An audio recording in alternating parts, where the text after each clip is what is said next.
My name is Mark K Sargent, and I'm a flat earther. Every day I try to set an example for the community. I make content, I do interviews, I fly to meetups, I place stickers, I leave bookmarks. My car has a license plate that says it's flat. Even my gaming guild is named Flat Earth.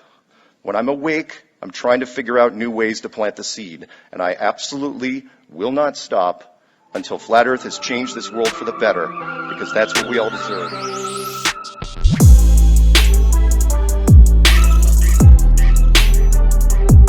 Ladies and gentlemen, Mark Sargent. I want to thank you, first of all, for having me on your show over the last few weeks to have an opportunity to spread the news about Question Everything Conference, so I appreciate that. Oh, happy to do it. Yeah. For a lot of us here today, we became accustomed, and whatever the word is, for Flat Earth through Flat Earth Clues. Who has not seen Flat Earth Clues? Couple. All right. We're going to get you the links on those things. You can check them out. Yeah. After all this time, I know you're going to be talking about some of this stuff, but after all this time, what still drives you? I mean, every single day, how do you do it? What drives me is turning people, really, like a happy flat earth vampire, for lack of a better term. It's true. I love seeing people flip over, and the absorption period varies. I've seen people, in fact, the lowest time, I think, was a woman in California. She turned in 20 minutes. The average person is about 2 weeks, but I love seeing that. I love people watching them turn, having them email me, having them call me and say, I get it. I totally get it. I see where you are, and my mind's open. Awesome, awesome. Well, in the movie behind, or the documentary Behind the Curve, we get to meet your mom, who looks very sweet, by the way. What about how have your other family members responded to your work? Oh, it's split. No question. Anyone that gets into it, be prepared for blowback. No question. Whether it's friends or family or coworkers, my family is split almost right down the middle. Where I've got, my mom loves it. My sister hates it, and I've got like twin girls, cousins. One is really open-minded. The other one just threw a whole bunch of profanity at me in an email and said, "Don't call me until you're done with this." And so, yeah, and I've got two cousins who are guys who will not, because the bulk of the people that are in this community are in the closet, that won't come out. I get those emails every single day. Wow. Yeah. Wow, that's awesome. Yeah. Well, I don't want to take too much time. So, ladies and gentlemen, Mark's code on Slido.com is MS4. Okay, so you want to get those questions in for him. And without further ado, ladies and gentlemen, Mark Sargent. Thank you. All right.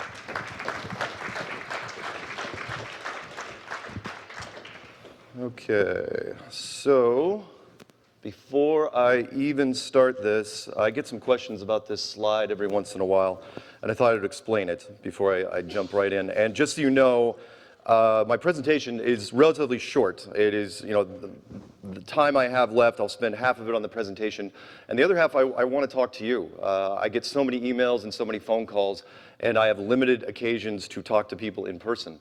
So, and I don't necessarily want Joe, wherever Joe ran off to walk around with a microphone or anything. The venue is small enough that you should be able to just, pipe up. But if you want to, that'd be great too.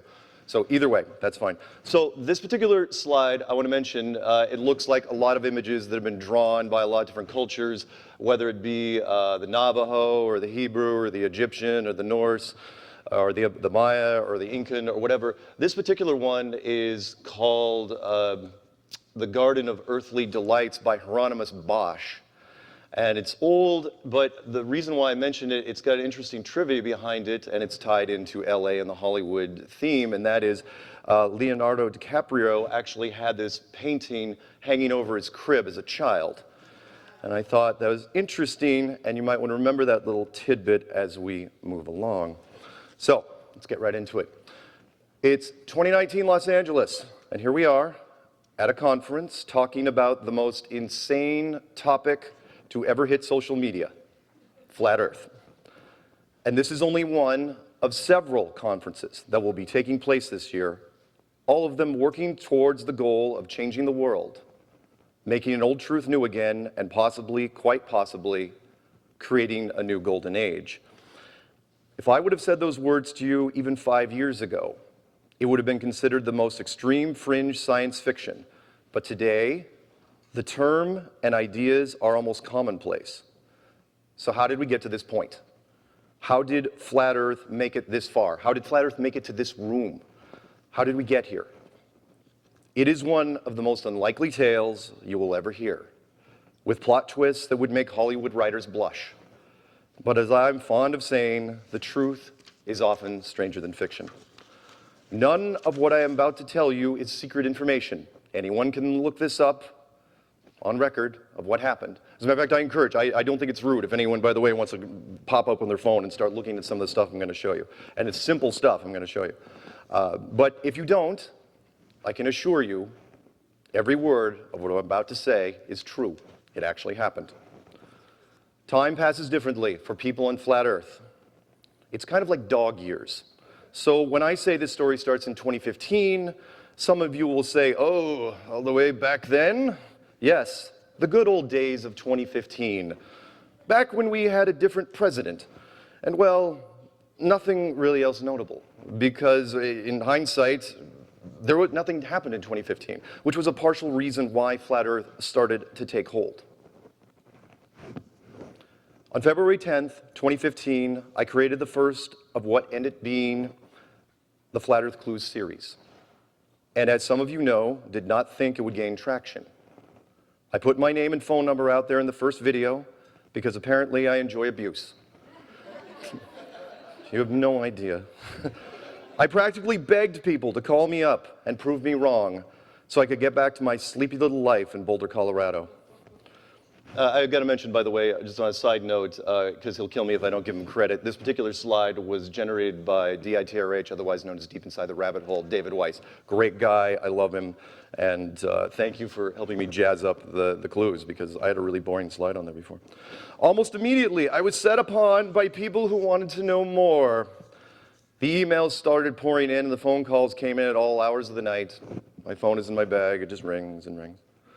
Podcasts wanted to do interviews, students wanted details, and then there were the YouTube channels. Oh, so many YouTube channels. Sound effects for you. Rob Skiba called me and wanted to debate. During the show, you could feel his mind racing with new possibilities. After the second show, Truth Frequency Radio contacted me and asked if I would like to do a program of my own to talk about Flat Earth and spread the word. And 2015 continued like that, a true grassroots year for Flat Earth. More channels dedicated to destroying the globe model appeared, and the entire conspiracy world took notice, because it was, and still is, the most hated and the most polarizing fringe topic there is. Professionals from different walks of life began to come forward. I should look down at that monitor, I'm an idiot, it's right down there. Military from all branches, pilots, engineers, surveyors, flight instructors, many going on record, all singing the same tune. They had all heard about the curvature of the Earth and how it spins, but none of them used it in their calculations, even when they should have. As 2015 drew to a close, the topic had started to expand its different facets, discovering new ideas almost weekly, and enthusiasm was high. Even though mainstream news viewed it as just another internet flash in the pan, they couldn't have been more wrong.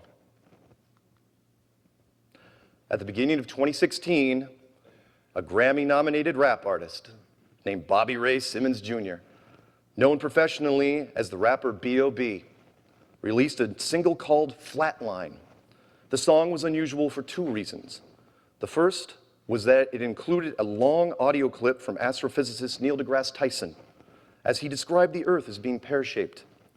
The second was that it implied that the scientist was taking government money to hide the fact that the world was indeed flat. This is the actual album cover from that song, and if it looks familiar, it should. In fact, he even named it, if you guys can read the anagram at the bottom there, it's Educational Avatar Reality Training Habitat, otherwise known as Earth. This is when mainstream media first took notice, mostly because it was new news. This is something they had never seen, and even before the media could fully digest the concept, the scientist in question did the unthinkable. He fired back.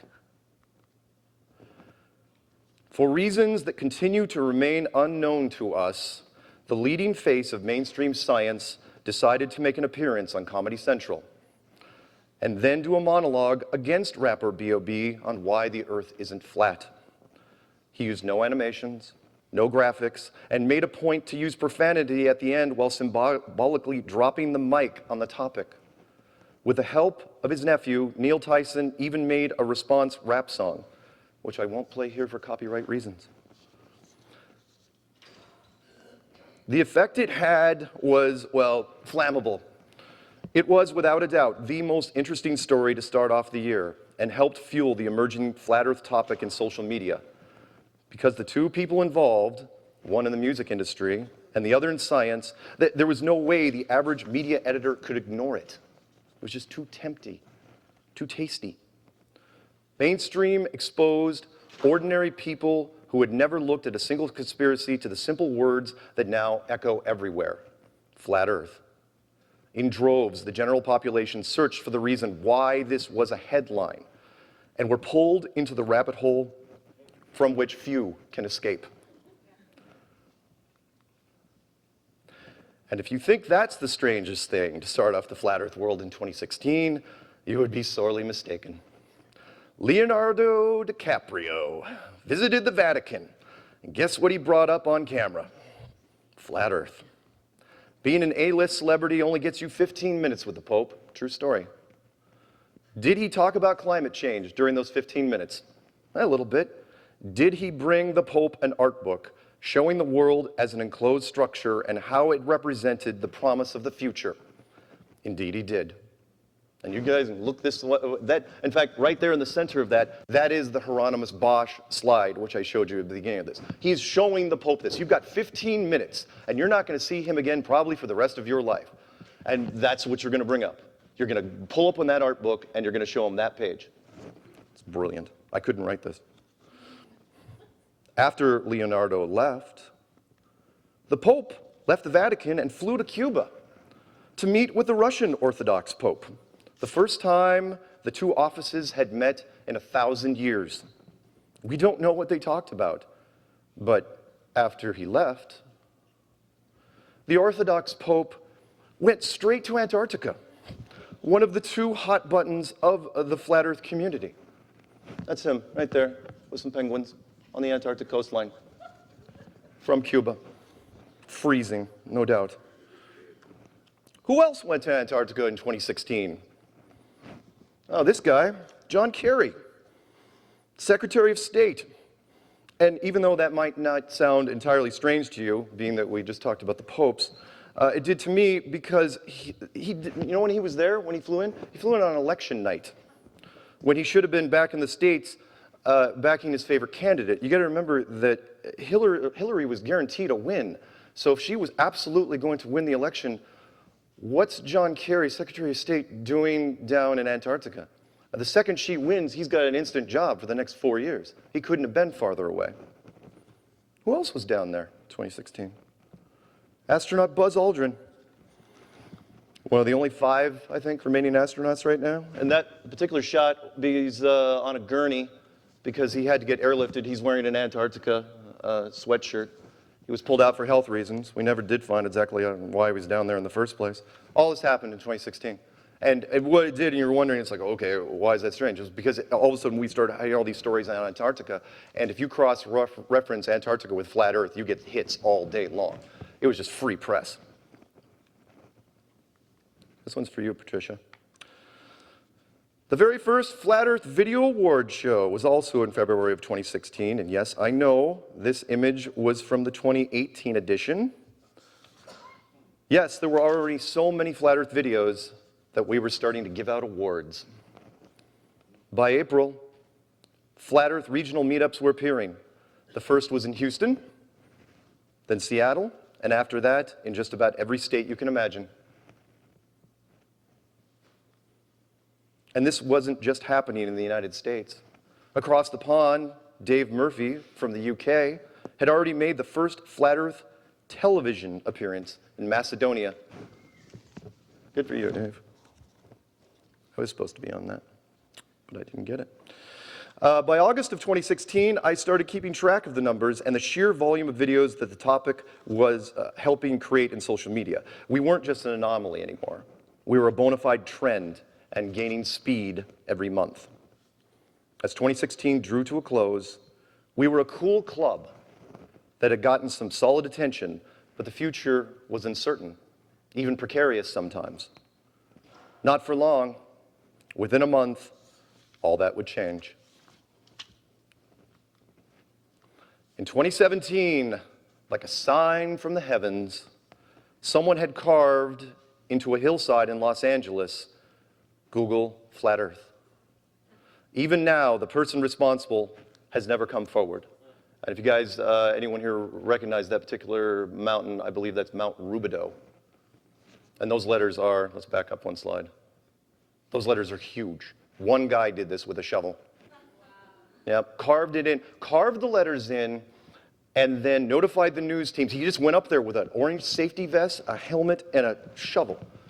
Just carved them all out, left, never to this day, seriously, if you're out there listening, I'd love to talk to you. And I know I've made this call, the person's completely anonymous.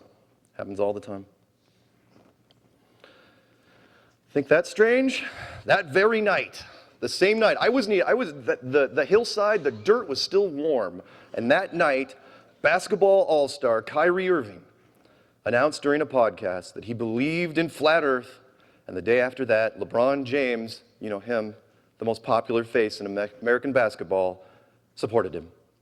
I cannot overstate the shockwaves that flat Earth was creating in the sports world. We could have raised millions of dollars and approached LeBron's agent to say those words and probably would have been refused. Without even asking, LeBron ended up saying flat Earth on camera for free. Every sports periodical in the world covered this story immediately. Then the general media dived in. Over the next few months, it was the water cooler topic. The crossover media was surreal. There I was, reading a Rolling Stone article about Jimmy Kimmel and Dave Chappelle on late night television discussing Kyrie Irving and LeBron James and flat Earth, layer upon layer upon layer. To be honest, it only surprised me a little. And when I saw actor Chris Pratt debating flat Earth on ESPN with a panel member and losing, it surprised me a little more. To add to the fire, NBA Hall of Famer Shaquille O'Neal supported Kyrie as well during a live broadcast, but only stood by it for 10 days. Turns out some of his sponsors weren't thrilled with the idea, so a hasty late-night talk show retraction was put into place. Also on Jimmy Kimmel, by the way. The UK program Big Brother kicked off a member for harassing someone who believed in flat Earth. They actually kicked someone off the show to defend a flat earther. It's kind of like hate speech. The Canadian comedy team Trailer Park Boys did a full skit on the topic, and the year was only half over. Regional meetups were popping up all over. Denver, Boston, Phoenix, Las Vegas, Florida, Hawaii, Canada, London, lots of places in the UK. Our first formal debate was in Atlanta. This particular shot was in, anyone? Seattle, Washington, absolutely. There's D. Marble, Patricia Steer. I'm off in the corner with a little map thing. That was really cool. That bar was so loud. We closed it. They had to kick us out. That happens all the time anyway.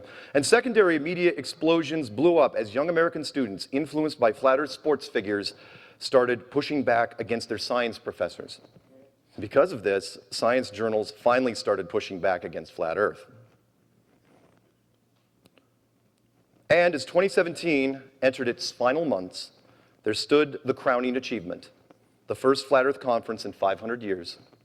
It might as well have been forever, an ancient truth made new again simply by brave people believing in it.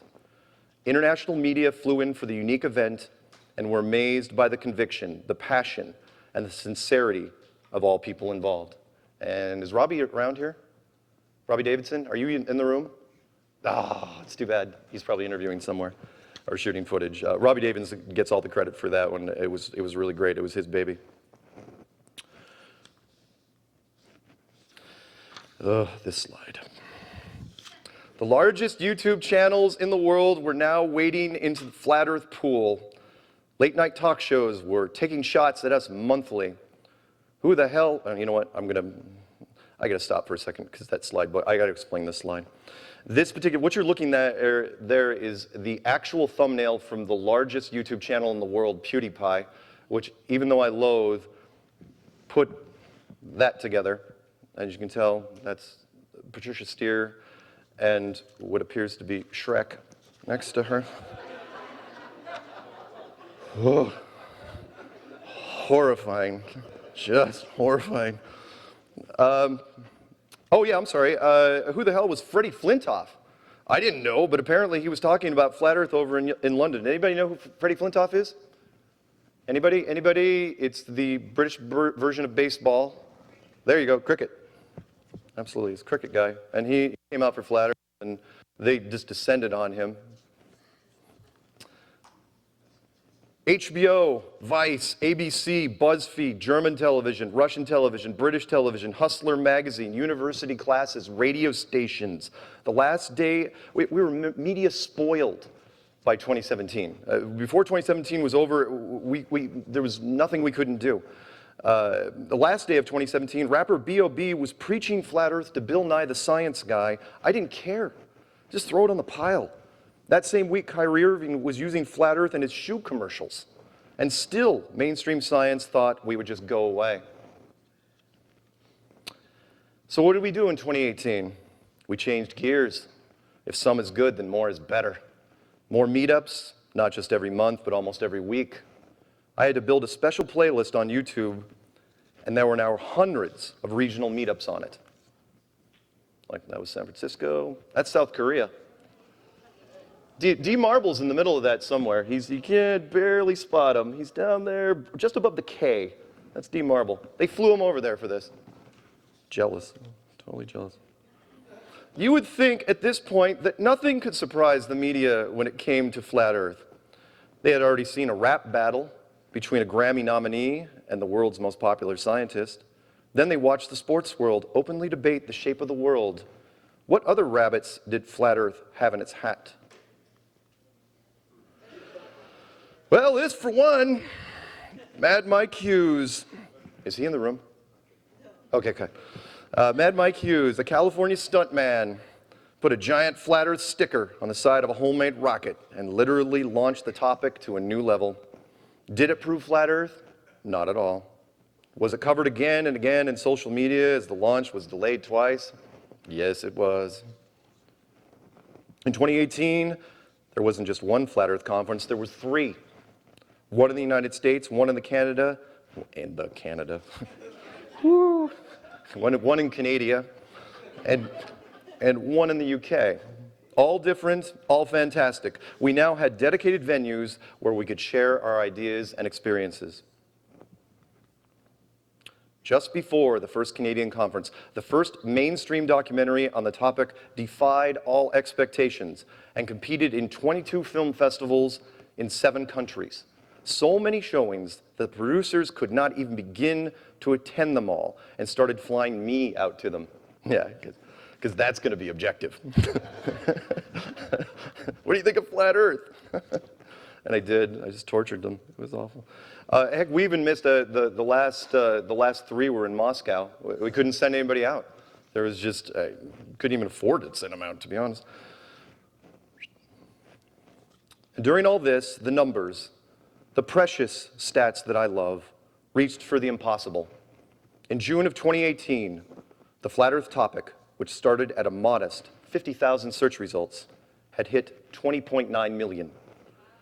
The cherry on top being that the President of the United States was sitting at 20.8 million. And somewhere along the line, the powers that be decided that we were getting a little too excited. The U.gov survey, and I encourage you all of you to look at it, said it all. Americans were now starting to lean towards flat Earth too quickly for their taste. Indeed, a full third of young Americans young 18 to 24, didn't believe in the globe anymore. YouTube took matters into their own hands and tore down their own scoreboard so that we would stop pointing at it. 20.9 was as far as it went, and then that was it. I could not look up the number anymore. They literally tore down the algorithm. They just erased it for everybody, not just us, every topic, from potato salad to tractors, because people look up potato salad.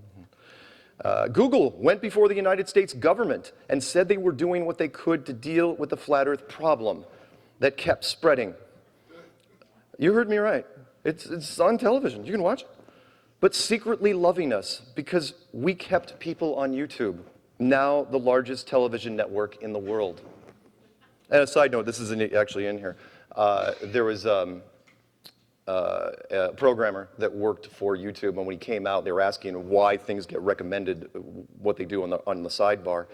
And he said, well, and of all the topics, of all the millions of topics that are out on YouTube, he said, well, if the average person who gets into flat earth watches 20 videos in a row, what do you think we're going to recommend? That's true. We suck them in. Oh, and these guys. National Geographic tracked some of us down and condemned the flat earth movement as being a danger to medicine, a threat to technology, and had the potential of sending science back to the Dark Ages. I thought they were being a tad dramatic, but they did have a point. We weren't going away, and they knew it. Behind the scenes, they told me that it concerned them that science wasn't meeting us on the battlefield. They were hoping they could rally some of them to engage us. It didn't work. Science did everything they could to avoid the topic, to pretend that it wasn't there and that people weren't listening. Shane Dawson, one of the largest, I know that wasn't the greatest segue in the world, but bear with me. Shane Dawson, one of the largest channels on YouTube, made a single flat earth video in 2018. It now has 24 million hits. They talked about this video on The View with Alan Alda. I can't make any of this stuff up. Shane's demographic is under 20 years old. What is science going to do to stop that? Nothing. Because it's not a real topic, remember? It's nothing when Jaron and Globebusters and Karen B and FE Core convince people with long-distance laser tests. When Rob Skiba does weather balloon tests. When Jay Tolan Media does daytime infrared photography. Don't worry about it as we look at boats that refuse to go over the horizon, as we turn heads with street activism. There's a group called Globe Lie who already finished a town-to-town tour in the UK, and in 2019 are going to extend it to Europe. And this conference here, we're just getting started. 2019 is going to be the year of flat earth conventions. There are events scheduled in New Zealand, North Carolina, London, Amsterdam, Dallas. This is my message to science. What is flat earth? You'd better figure it out quick, because we're bringing the fight to you now. We've become one of the most trending topics in the world with almost no resources, and we did it in 4 years. We can break down your space videos, your images, and you'd better believe we're going after your theories, because that's what most of them are, just theories. Oh, don't make me come down there, man. Don't do it. That's okay. It's 2019, and now we have an army. Channel after channel, rising to 6 figures in YouTube.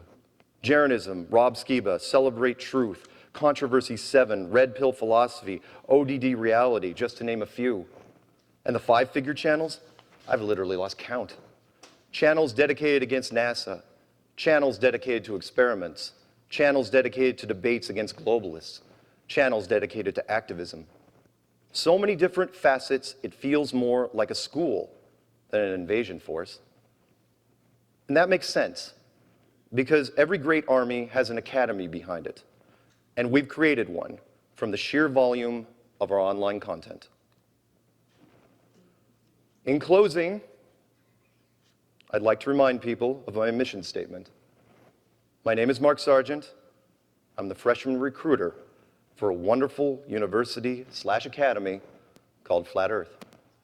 It is everywhere, just waiting for you to discover it.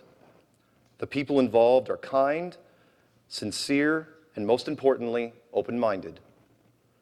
I'm hoping that you will find what I found: knowledge, truth, and love for each other. The way this world was always supposed to be. Long live Flat Earth.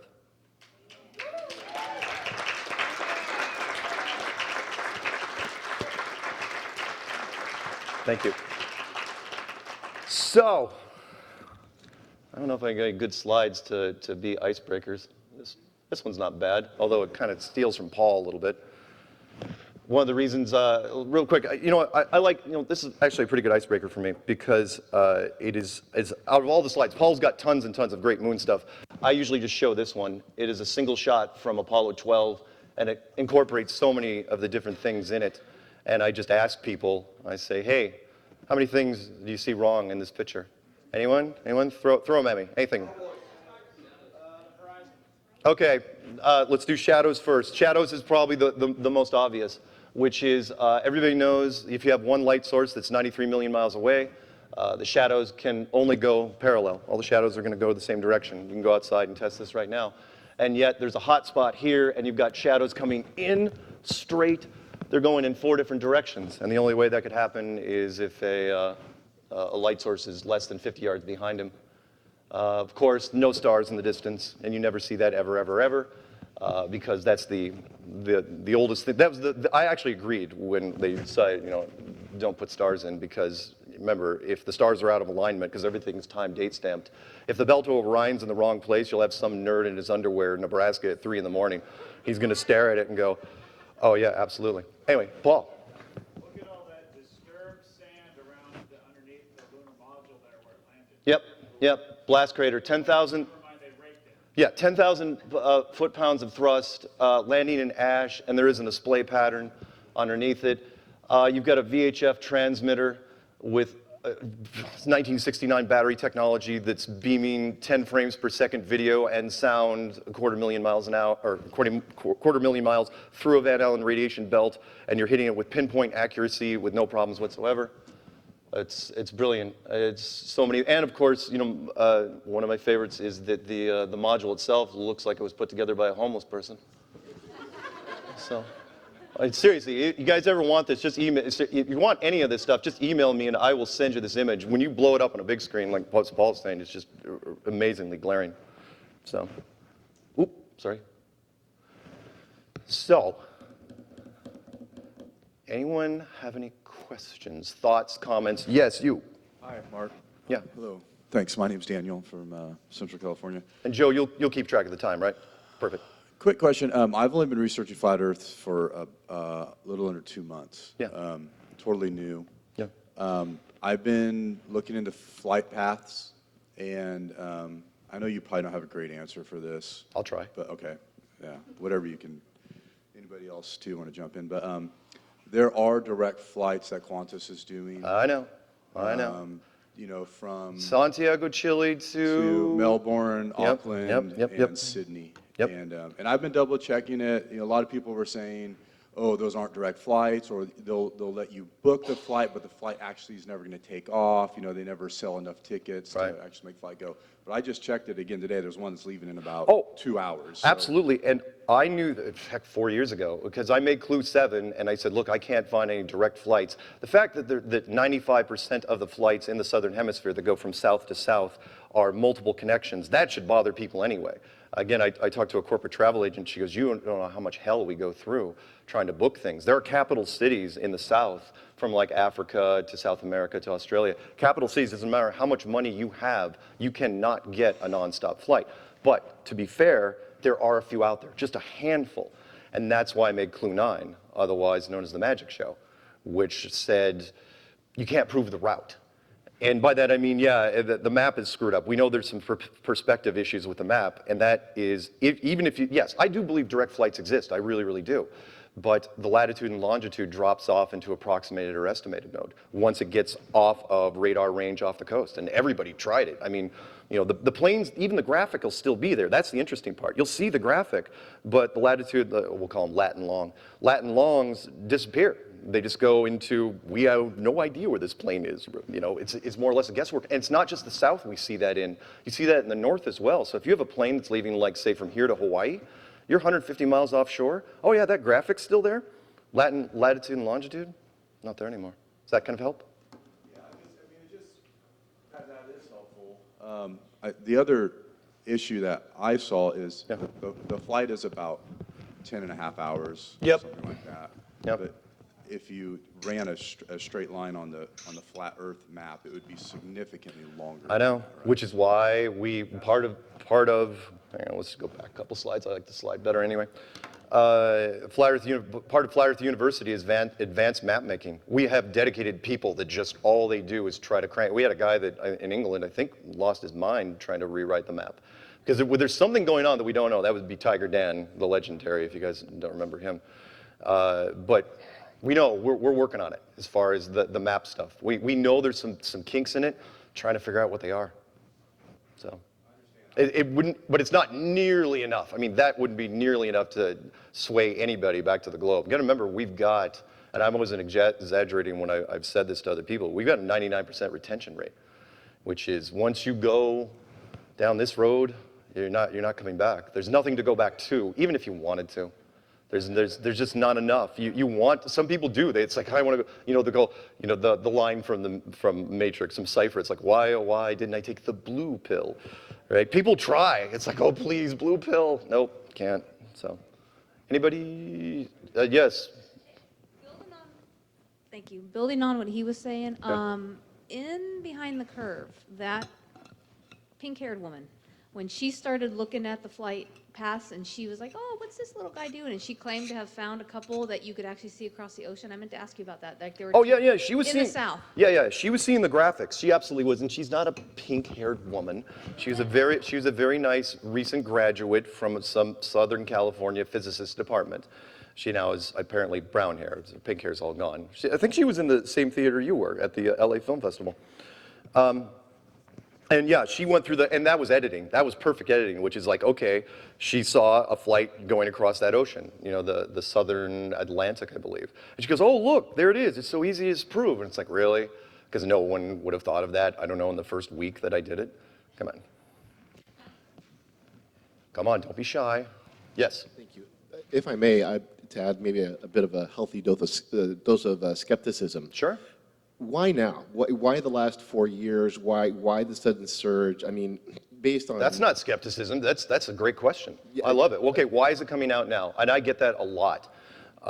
For me, you're absolutely right, because we have not been, as much as I love telling the story about this weird journey with all these weird celebs and strange circumstances, we have not been hindered in really any way, shape, or form. When I was talking about Neil deGrasse Tyson, and let me circle back around, Neil deGrasse Tyson, when he went on Comedy Central, I listened to his rant. As aggravating as it was, I was disappointed because he didn't even bring his A game at all. He could have brought out the Himawari footage or some sort of cool animation or something, and he didn't. He didn't do it. He was just him and a microphone and nothing else. And Google, if Google and YouTube, they're linked together, if they wanted to shut us down, that would be almost nothing in the world of software to do. You could have changed those recommendations. All you have to do is say, never ever recommend Flat Earth or these combinations of Flat Earth to people. They were helping us. Now, if you want to say, okay, they were doing it for money, that's one thing. But if the powers that be wanted to shut down Flat Earth, they could really stunt us on a regular basis. And all they've really done, including tearing down the scoreboard, is curb our enthusiasm a little. It's almost like they know it's coming. It's like they knew, I think this was part of the thing anyway, which was you can only hide the shape of the world for so long. And what I'm saying here, for the people that don't know what I'm talking about, if you discover, the powers that be, if you discover that the world is a building in 1960, a giant building, and you have to try to keep that a secret. If somebody else built it, if God built it, and you're trying to hide God, how do you do that? And how long can you do that? You're only going to hide it for so long. It's kind of like hiding cigarettes from your roommate. You can shuffle it around a few places, but eventually they're going to find it. It just takes a matter of time. And in this case, our technology kept up, our detection technology caught up. And that is between social media, digital HD zoom, and a few other things, we've now, even though we should have a completely different future. I mean, what happened to our Jetsons future with flying cars and laser guns and robot servants? None of that happened. But we did get some cool things, and it was the cool things we have now that are helping us. So I think it's been, shorter version, I think it's being allowed to happen. I just don't, it's part of what I do every day. I stare at this invisible chessboard and I try to think, okay, what are you guys up to? If you've ever played chess against somebody and they're in a completely different wavelength than you, and they're putting pieces on the board and you're going, what are you doing over there? That's kind of what I feel like when I'm looking at the other side of the board for me. So, yes? Are you still planning to stick yourself inside of a vacuum chamber with an astronaut suit? Yes, thank you for bringing that up. No, I absolutely will. Look, I'd die for flat Earth in a second. I absolutely would. And to prove that, I'm not kidding. To prove that, I try to come up with a simple experiment. Because some people say, oh, you just shoot you to space, put you in a rocket, shoot you to space. No, there's an easier way. And I'll give credit to Paul, which is the astronaut suit. Which is the astronaut suit for me is the crux. It is, if you don't know is it a proverb? Or whatever story, the lost nail of how it is the weakest link in the chain. Anything's just as strong as its weakest link. And that is that the astronaut suit is impossible. Then everything else that shows the astronaut suit is impossible. By that, I mean the astronaut suit, I don't care about the heating and cooling and oxygen and humidity. I don't care about that. That we can do that in scuba suits all day long, which is really all it is. Tell me how an astronaut suit, a soft suit, stops the vacuum of space. It cannot do it. It would go as tight as a parade float.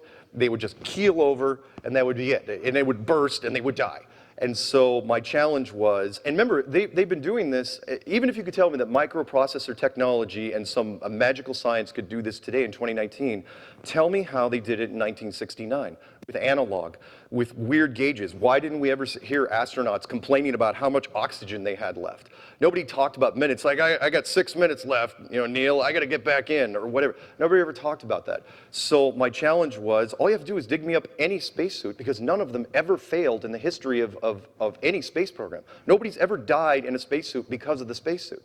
Give me a freaking spacesuit, put me in that, like the largest vacuum chamber ever. Hey, look, it's got to be done. They're never going to do it, though. And then pull the switch and see what happens. Tell me how I don't die.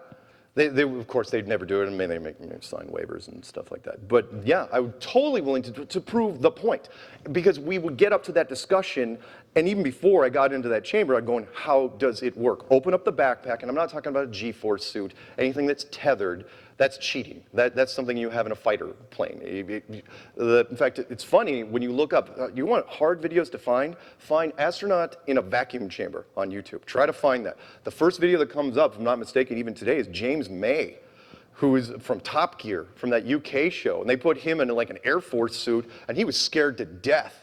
And they put him in that vacuum chamber, and they crank it up. Now, granted, it's tethered, but he just goes stiff, because that's what it's supposed to do. Everyone knows that in a flight suit, because you're sitting down, you're not going to move around, it goes stiff to keep you from blacking out. Yes? I have an answer to his question, I think, just another way to look at it. Yeah. So I got some scripture for you. Ooh.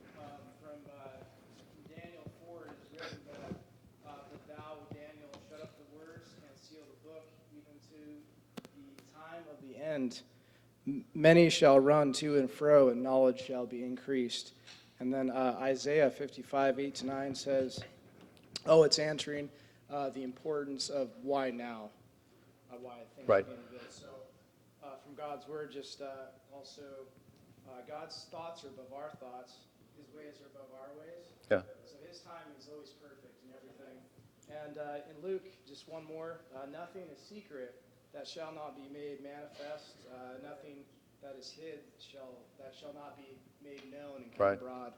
But that's excellent, and I got to mention real quick the Daniel thing you did, and fortunately I'm not as good as in chapter and verse as other people. That really spoke to me, because I remember hearing that for a long, long time when I was growing up, and that is, it's one of the only things in the Bible that talks about, it's like, you just witnessed something, don't you dare write it down. Whatever this is, apparently, is something that can't be masked with a metaphor, analogy, whatever it is. And you know what, for me, it's flat Earth, which is the shape of the world, whatever it is, something that you cannot be mistaken for anything else. So yeah, that's a really, really cool thing. Yes, you, all the way back there. How would you explain the satellites? Oh, come on, you're gonna softball that one in? Well, no, I mean, there's lots of people here that could talk to that extent. But satellites for me, first thing I would look at, even before, if you haven't looked at this at all, look at the high altitude balloon program of NASA starting in the 1950s. We can launch satellites that are so much more powerful and so much larger than anything you could put on a rocket today with hydrogen balloons, because it has better lift most of the time. Look up some great footage, and a lot of them are launched. Does my mic go? I'm okay. And by that I mean we can lift stuff with balloons upwards of, 4 tons? And it's incredible. I mean, 4 tons, putting it on a rocket, it's cheap. So are there things up there? Sorry, short answer to your question. Are there things up there? Yeah, of course. We can see stuff flying around. Did they go up in rockets, in my opinion? No, probably not. Why would you? Spend the money on something else. Remember, NASA gets $52 million a day, guaranteed. And Trump signed it, I don't know how many years in advance, which is interesting considering the space shuttle program was shut down in 2011. And they're thinking about selling the ISS. So what exactly are you spending $52 million a day for if the Mars program is just a pipe dream at this point? That kind of help? There's a lot, I know, there's a lot of stuff. If you're just looking at this now, trust me, I'm not going to convince you. All I can do is pull the pin on the grenade and let you run with it. Because it's, you look at, you know what, I'll go the other way, which I've said a couple things. Don't look into it. Don't look into flat Earth. Seriously, do not go home, do not Google flat Earth, do not go to YouTube and do any of that stuff. Trust me, you'll be better off for it. How's that? Yes? How does NASA really funnel all that money? What do you mean, what do they spend it on? Oh, come on. What, you never watched Independence Day? You can black site that stuff into just about anything you want. $52 million a day, you don't have to spend, okay, to be fair, you are employing a whole bunch of people. And by that, I mean, you guys already know this, NASA, 99% of the NASA employees I never ever thought were in on it. You know, anyone that turns a wrench and builds a fuel system and puts together the capsule, look, the rockets go up. That's not even a question. So you are hiring a whole bunch of people, and there's a lot of people that make good livings working at NASA. But yes, the extra money you can use for other things. Come on. Freedom ain't free? Something like that.